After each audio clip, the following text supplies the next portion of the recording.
Good afternoon, everybody. My name is Ryan VanSlambrouck, and I'm here with Logan Morris, and we're going to be talking about one of my topics, the NIL. So, Logan, do you know what the NIL is? Obviously it's like college athletes being able to get paid for their name, image, and likeness.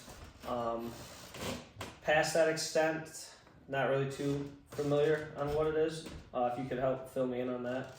No worries. So the NIL, you're spot on. It was for athletes to get paid off their name, image, and likeness. The big thing that the public doesn't know is that the schools don't pay them. It's actually a third-party brand, company, organization. It's not the school. So some examples of this is Shedeur Sanders. He doesn't get paid from Colorado University. He gets paid for multiple deals such as Nike, Beats, and other big name products. So Logan, are you for the NIL? Like, are you an advocate for athletes to get paid, or should you keep that to the professionals, like from the NFL, NHL, MLB? I think that obviously these athletes are quite talented and whatnot, and I think it has its pros and its cons. I would say recently I feel like it has more cons. Most teams are not really building teams; they're just buying players. I feel like, so it's kind of like it's a tough spot because there's some guys that go to a school as a freshman and learn the playbook and the system and the culture and all that.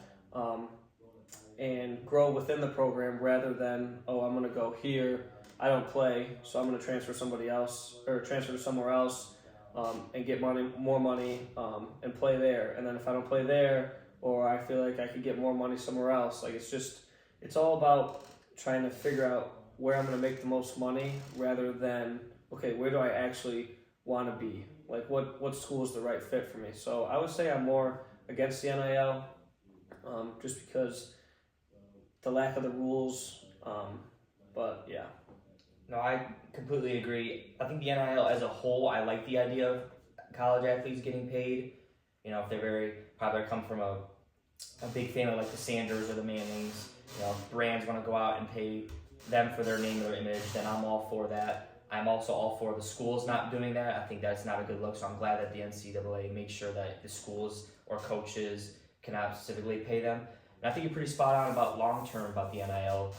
I'm on the side of the NIL is a bad thing long-term just because it's going to turn into a professional league. Can I buy this player? Can I not buy this player? Athletes are not going to be, I'm a good fit for this school. No, they're paying me the most, or they're giving me more opportunities to make more money. Obviously, kids want to make money, but they also want to play the sport that they love. Right. And the NIL is shying away from that, and that's one thing that I don't like. But obviously, as a general term, I do like the NIL, but it's getting to the point where it might be too extreme. And I think in the future, maybe a year, 2 years, maybe 5 years from now, that there's going to be some sort of regulations or setbacks. Like, okay, this can't happen, because we're already seeing it now, and it's only been in effect for 3 years now. Yeah, I mean, it's another thing that's hard with that is it's going to be hard to just implement rules as we go, because it's like if you're playing a game like with your buddies or whatever, like nobody likes a person that makes rules as the game's playing. Like I feel like the rules should have been airtight and sealed before this was actually put into place. So I feel like that could even raise some more problems long term. Like you said, once they start implementing rules and regulations to the NIL, I think that can also cause more problems. No, I completely agree. Continuing on this conversation, I actually have a question for you, Logan. So, the NIL was implemented or voted into effect in 2021. Obviously, years prior, it's been brought up. Do you think athletes such as Johnny Manziel, who would sell or sign jerseys and then sell them, people will go to the Texas A&M's, university store and buy his jersey. Do you think athletes before the NIL should receive any form of compensation now, or it's like one of those, it wasn't in effect at that time, it's, sorry?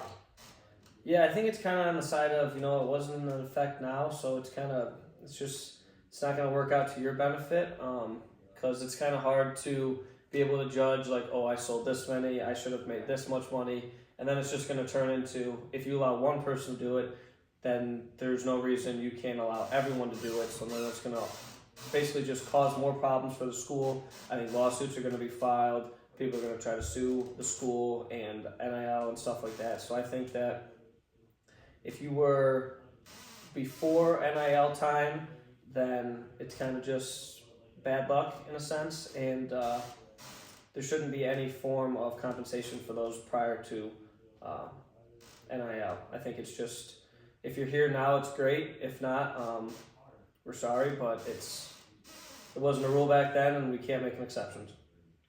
No, I agree. I think it's hard to regulate, like you touched on, how many jerseys or how many things he sold or how many merch or merchandise that was sold. So I think it would be hard to even go back in doing that. So going off of that, how about like they had NCAA football games before the new one that came out, it's like 2012, 2013, all those. The players that were in the game, should they go and receive compensation since they were in the football game at the time? Or just, like you said, just leave it at that? Because obviously you can have proof that they were in the video game, but at the same time, the NIL wasn't around back then. None of the athletes got paid. Now that they can get paid now, is there a case for these players saying, well, I was in the video game 10 years ago, I should receive some form of compensation? Or is one of those just leave it be, it was a long time ago?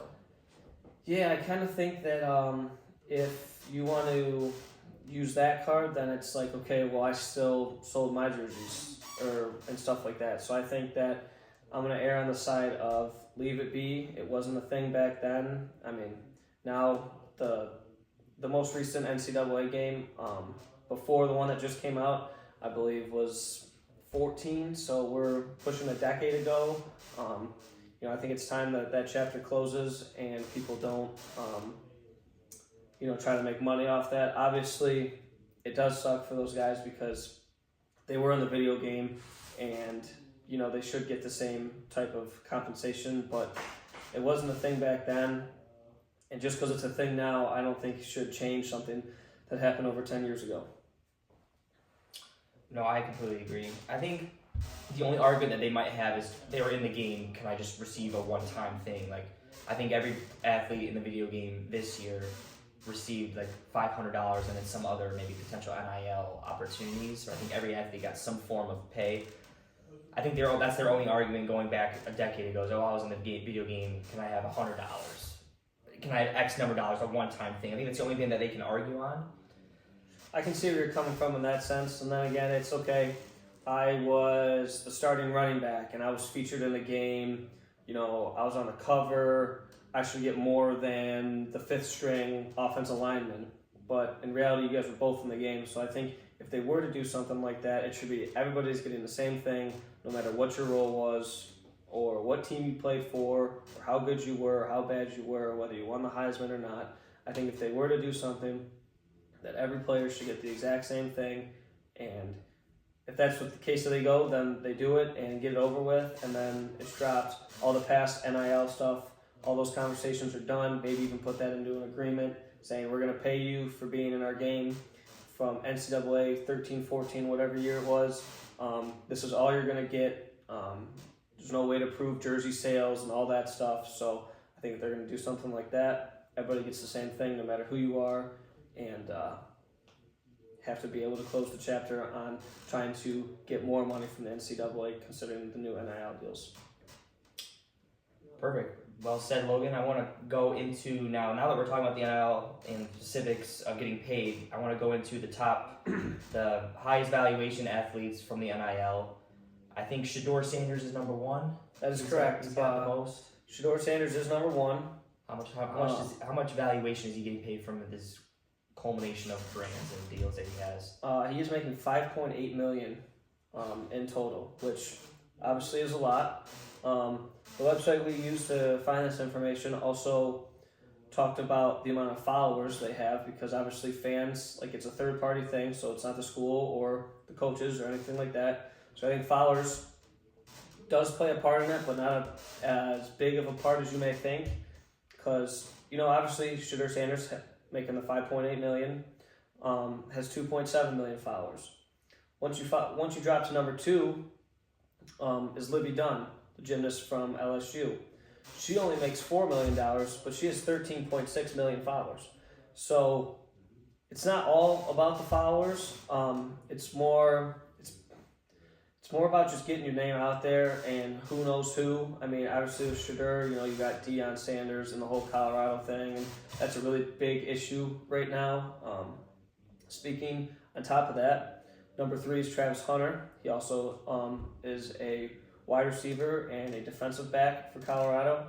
He's making $3.3 million with 3.2 million followers. Next, we go to Arch Manning at number 4, who makes $3.1 million, and he only has 370,000 followers. Now, I think this is an interesting one to be 4th overall because he's not even a starting quarterback for the Texas Longhorns. So I think that's quite interesting how he makes so much. And like I said before, like getting your name out there. Arch Manning, you probably recognize the last name, Manning, Peyton Manning, Eli Manning. They are related, so I think that does play a big factor. Number 5 is Cooper Flagg. He makes $2.6 million, and he only has 900,000 followers. Back to football at number 6 is Jalen Milroe, the quarterback for Alabama, earning $2.5 million on 310,000 followers. To college basketball at 7, R.J. Davis makes $2.3 million with 275,000 followers. Number 8 is interesting because it kind of correlates with number 4, is the starting quarterback for the Texas Longhorns, Quinn Ewers. He makes $2.2 million on 303,000 followers. So Arch Manning, the backup quarterback, has more followers and makes more money than the starting quarterback. So I think this is an interesting case of how sometimes it doesn't matter how good you are, it's more of who you are. Number 9, Caleb Love. He is a college basketball player making $2.1 million with 415,000 followers. And then number 10 is the quarterback for University of Miami, Cam Ward. Cam Ward makes $2 million and has less than 100,000 followers. So I think the followers, doesn't really matter your following on social media. It's more of, your name, image, and likeness, obviously, but it's being able to promote yourself to these other places that give you the NIL deals. It's not all about, I'm this good. Because, for example, someone who we don't see in the top 10 here is the Boise State running back, Ashton Jenney. He is the Heisman front runner and is producing numbers at an unbelievable rate this year. And I believe I saw he was number 18 in the top 100 for NIL. So, like I said, it's not all about I'm better than him, I should be making more. It's how you can promote yourself outside of the sport as well as inside of the sport. Well, I appreciate you going through that list because I actually learned something from that list that piqued my attention. Is 2 of those, I lied. One of them, Cooper Flagg, he was number 5 or yes, number 5, highest valuation. He hasn't played 1 minute of college basketball. He's an incoming freshman at Duke University. So he hasn't even stepped foot on a basketball court at the college level, and he's already making millions of dollars. I think that sparks up a conversation. Arch Manning, he's number 4, but he's the backup. He redshirted last year. He's currently the backup this year. So that sparks up a conversation or piques my attention to do guys or girls, should they even be making this amount of money at the college level when they haven't even produced at a high level? Cooper hasn't even stepped foot on the court, so why is he getting paid that much? I don't know if I agree with 17-year-olds who haven't even graduated high school getting paid millions based off their name. That's the one thing that I kind of question about the NIL is like, why is this person getting paid X amount of dollars when they haven't done anything? But it goes back to just the name. Right. Yeah. I mean, it's definitely an interesting case. It's hard to say whether he deserves it or not, considering he hasn't played yet. Yeah, he played well in high school, but college is a different level, and the pros is a different level. So, when you're taking that next step, he's already going to have, that big ego, making over $2.5 million. You would assume he's going to be a starter there. Right. But even, for example, like number 4, who makes more money than the other starter, just because he makes more money doesn't mean he's a starting quarterback. So I think it's going to be interesting to see how he lets the money affect him, when he gets to that level. No, I completely agree. Going to the next topic of ours, living in Ann Arbor, so we're big Michigan fans. Dave Portnoy is a big name around in the Ann Arbor area, big Michigan fan, president of Barstool Sports. He has put out a statement like on Twitter, YouTube, all over social media that he will personally pay a quarterback to come play for the University of Michigan to play quarterback. And that could spark a conversation should that even be allowed? Like, just a random person, like, I would pay you, X amount of dollars to come play here. Could that be allowed, or is that sort of trying to buy players, or is that under the NIL rules? Like, it's a third-party person, third-party organization that will pay this person, or is it potentially not a good look that just one person's going to come play for my school, the school that I root for, I'll pay you, or is that more buying, or is that more of, hey, that's the NIL? No, I think it kind of comes into a thing like I said earlier, they're not really building teams, you're buying players. And I saw that he said he'd pay up to $3 million for a quarterback, which would rank him in the top 10 NIL deals currently. It raises questions because if Dave Portnoy is going to essentially buy a quarterback from Michigan, who's to say that Sherrone Moore, the head coach of Michigan, isn't going to start him? It's hard because now you're questioning, okay, who's really coaching this team? Is it Sherrone Moore or is it Dave Portnoy who's paying players to play for this team? Portnoy came out and said that he's had conversations with Sherrone Moore about this. To the extent of those conversations are unclear. But again, it was brought up a few weeks ago, and it was just brought up again recently, right after their loss to Illinois. Michigan has proved that they don't really have that X factor quarterback like they had in the recent years in the national championship run with J.J. McCarthy. We're on to trying a third person at quarterback, and it's just not really working out well for Michigan. I saw this is the first time that they're unranked, September of 2021. So that's over 3 years. Michigan has consistently been ranked in the top 25, and now we are obviously unranked and in danger of not even making a bowl game. So I think it's going to be interesting to see if Portnoy does pay someone to play quarterback, or what happens with the future of the Michigan quarterback, because something obviously needs to change. Well said. I'm going to bounce off of that. I think what Dave's doing, I based off the regulations and the laws and the rules and the state regulations of the NFL, I think it is allowed because it is a third party. It's not the school. Dave's not associated with the school. It doesn't work for them, etc. But I do think this goes into the grouping of like the unethical parts of the NIL, where it's like going back to what you said earlier, buying players. So Dave Portnoy buys this 5-star quarterback. What says then next year, Matthew McConaughey, who's a fan of Texas, if he's doing that, I'm going to pay you $6 million. Where it's going to start turning into maybe like a bidding war, like an auction, where it's like, all right, whoever has the highest bid gets the player. I don't think that's a good look for college football. Right, I think agree. that jeopardizes the integrity of the game, because school is not even going to be a factor in recruiting anymore. It's like, we have a good business program if you wanted to go into it. No, that's not even going to be a factor. Our starting quarterback's leaving. You can come in and potentially be a starter. No, it's one of those. I'm getting paid $11 million here from X, Y, and Z. I'm going to go there. And I think that's one of the things I don't like about the NIL, because kids will be kids. If they see money, they'll go instead of seeing what's best for them.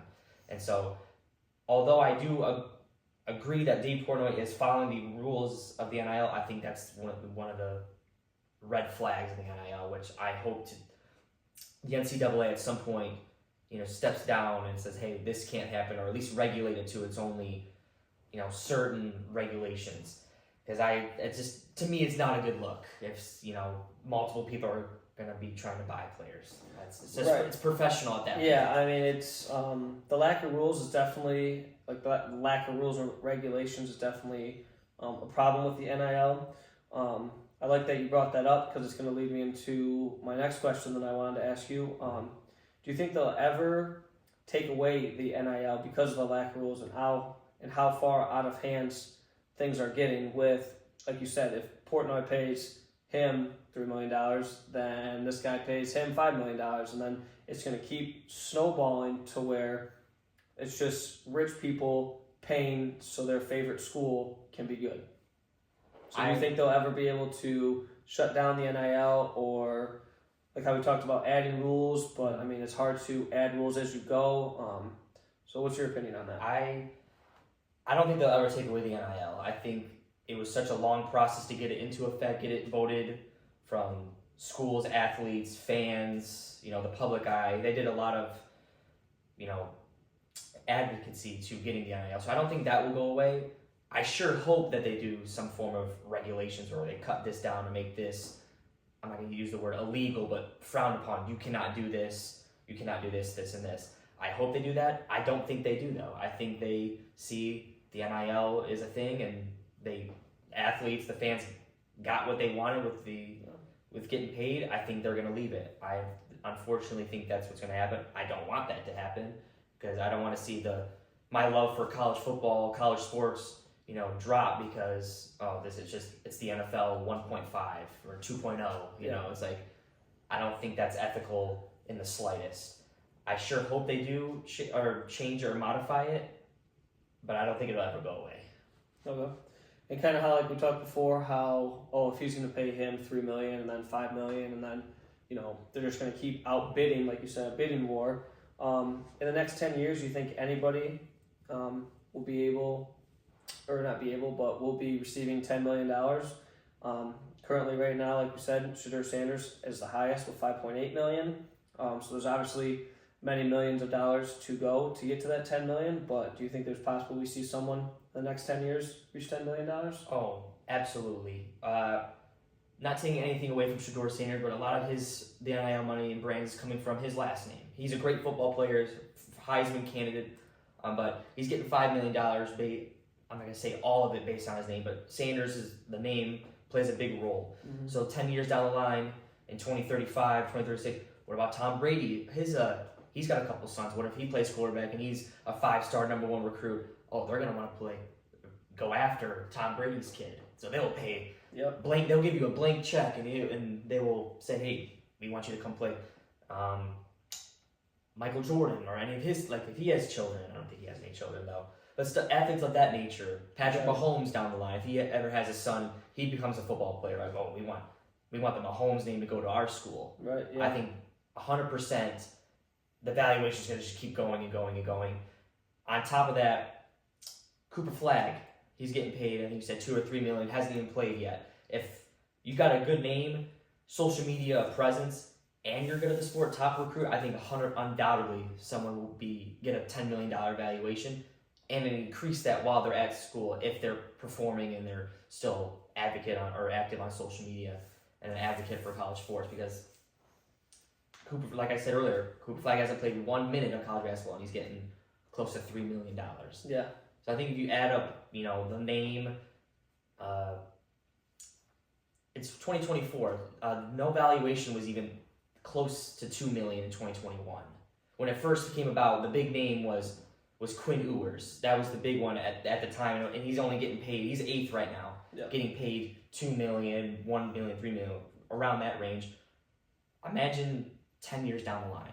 Yeah, definitely. I think the $10 million, but maybe within the next 3 years. Yeah.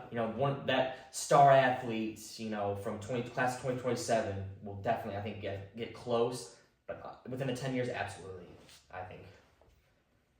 So I like how we're bouncing questions off here. I'm going to give you some hypothetical questions about the NIL, just to get to know you personally. Okay. And so, would you ever take an NIL deal with a brand or a company, knowing that it's like gives an unethical persona of you and make you look bad?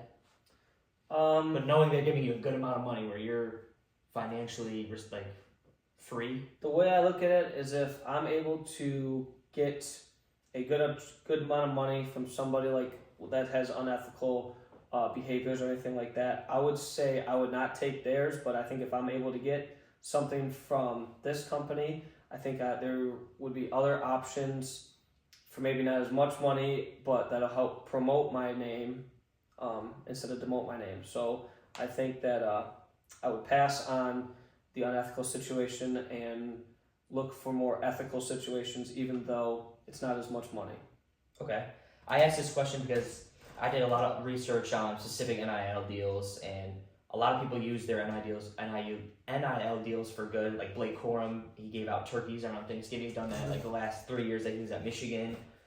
Dylan Gabriel has given a lot of his NIL deals, like luxuries to his team at Oregon right now. And I know some athletes even partnered up with like a beer company, alcohol company, and I know how some people in the public, a college athlete who's not even 21 is partnered with a beer company. I don't know if that would give off, a good persona, a good look for that athlete. So I was just curious what your thoughts were on that. And I have another one here, and just a personal one. Like, what would be an dream NIL deal with a company or a person or a brand? Like, what would be your ideal, company you would want to partner with if you were a high-end athlete playing at the collegiate level, D1? Is there a specific brand or deal or brand or company that you're like, oh, I'd love to partner with them? Off the top of the head, there really isn't one that comes to mind, but if I had to choose one, I think Apple is doing a lot of good things, with the AirPods and always coming out with the new phones. I think Apple would be a good one, and I believe they'd be an ethical one as well. So I'm going to have to say that Apple, I think, would be my favorite, just because, they got so many different gadgets and stuff like that at Apple. You could gift your whole team AirPods or computers or new phones, just especially now because technology is only going to grow in this world. So I think I would choose Apple. Okay, no, that's a good one. I definitely thought you'd go more of like a sports route, like a Nike, Under Armour, like Puma, stuff of that nature. That was an interesting thought process there. So that actually just spurred up another question just from your answer. So would you take an NIL deal with a lower end company, but you would be the face of it? Like would you ever kind of take a risk on like a lower end company that's kind of just starting up? Would you want to be the face of a company or a brand, or would you rather just take the back seat to like a Nike where Shedeur Sanders is there, or a back seat to Beats, knowing you're getting good valuation, but you're like not even a thought. You're like Shedeur Sanders is the face. LeBron, obviously he's not collegiate, but he's partnered with Nike. Or would you want to, take that risk and be the front full face of a lower end company and try and build up their brand as well as your brand with that? That's a tough question. I think that obviously I would like to be the face of it, but I don't think we really know what comes with being the face of it. There's probably a boatload of things that that come with it. Some good, some bad. So it's tough to answer that, but I'd like to think that if I was the face of it, it obviously would give me a better look, especially if it was a good company. Like if it was Apple, I think being the face of Apple as an athlete would be a really cool thing. But also as trying not to be so greedy, I wouldn't mind taking the back seat and kind of just hanging out in the back for a little bit, and then maybe branching off from that. But yeah, so I think either of them, but obviously I think most people would like to be the face.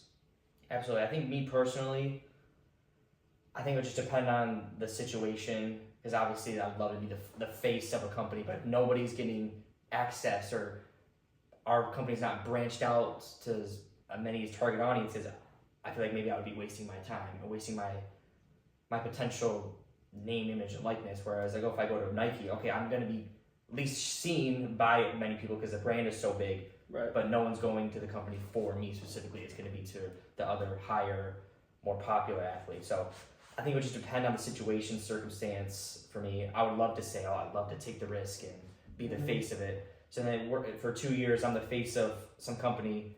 The numbers are going down. The publicity of it's, not as well as I want. Then I feel like I would wasted my time. Yeah. So it's just an interesting conversation there. But I think that wraps up the NIL with us. I appreciate, talking to me, Logan, because this was my topic. And I learned a lot from those valuations of followers, because I never thought of social media ever really playing a factor. I thought maybe just kind of be the name and the performance on the field, because like you said, Ashton, Heisman front runner, not Right. really getting much activity. So I learned a lot from you today, and I appreciate you taking the time sitting down with me. And Yeah, thank you. Really enjoyed this. Have a good one. thank you.